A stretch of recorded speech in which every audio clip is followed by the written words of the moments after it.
Good morning, everyone. Boker Tov. This week's Torah portion is the story of the confrontation between Jacob and Esau, the twin brothers, and how ultimately they make peace with one another. And our rabbis tell us that this confrontation is not just the story of biblical proportions that took place 3,700 years ago between two brothers, but it's the inner confrontation that takes place every single day in every single person.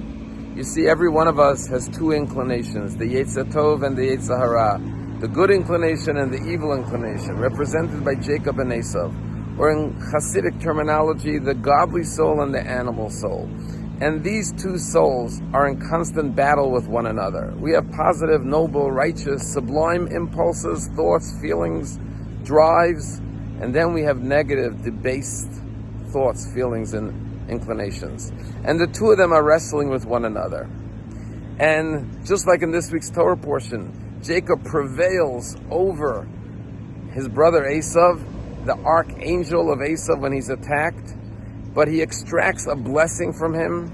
So too, the message is that God created the evil inclination for us to achieve greater heights and blessings in our lives. As a matter of fact, when it comes to the creation of the world on the final day, after God said every day all that he created was good, on the sixth day God says, and everything was very good, Tov Ma'od. And our rabbis in a stunning commentary say, what does it mean that everything was very good? And our rabbis say this refers to the evil inclination that was created in man. Why is the evil inclination very good? Because in life, as you know, when things are easy, when things are comfortable, we grow in a pace that is measured and limited. But when we face a challenge, we dig deep within ourselves and we find the additional extra strength that sometimes lies beneath the surface to overcome that challenge. And when we discover that, we discover not just what is good, but what is excellent. And therefore the Yetzer Hara is referred to as Tov Ma'od.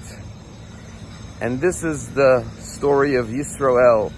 A Jew is someone who encounters challenges and doesn't run from those challenges, but realizes that God put them in his path, not as stumbling blocks, but as stepping stones to achieve greater heights. In Israel, there's a famous rabbi who's also a child psychologist. His name is Shimon Russell. He tells the story that he has a beautiful family with 6 children, and his eldest daughter, when she was a teenager, started to experience turmoil, struggles, depression, and started to stray from the path of Judaism and get involved in bad behaviors with friends that were unbecoming. And they struggled with their daughter for years, with therapy, with counseling, with unfortunately dealing with addictions. And he said his life was turned upside down. How could it be that he's a child psychologist and his own daughter is veering into paths that are unhealthy and dangerous? But ultimately, after a number of years of hard work, they regained her health and brought her back into the family, into a life of observance and Torah. And a number of years after that, their daughter got engaged, and it was a big celebration, and it came the night of the wedding. And he says they went to the veiling, and as they were getting ready to go to the chuppah, someone comes to Shimon Russell and says, your daughter wants to speak to you. He goes running to the room of the bride to see what his daughter needs, and he finds his daughter sobbing uncontrollably. He got frightened. He said to his daughter, what's the matter? Is everything okay? And she said, Abba, Father, Dad, I cannot go to my chuppah, to the wedding canopy, before I ask you for forgiveness for everything I've put you through. All the years of sleepless nights, of anguish, of headache, of worry, of struggle that I put the whole family and you through.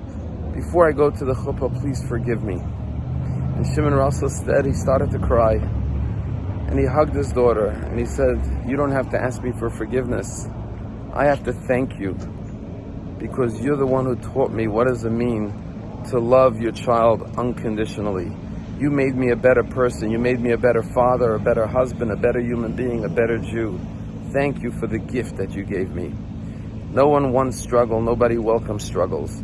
But like Jacob, when we encounter it, we have to know it was put there for a reason, for a blessing. God gives us a Yetzer Hara, evil inclination, not only that we should tame it, and control it, but that we should transform it and use the strength, the energy, the power, the force of the evil inclination to achieve heights and accomplishments that we could not have achieved without those blessings. And then, like Jacob, we could say, we may be limping, we may have encountered a struggle, we may have suffered, but ultimately we became stronger, greater, and better as a result. Have a wonderful day.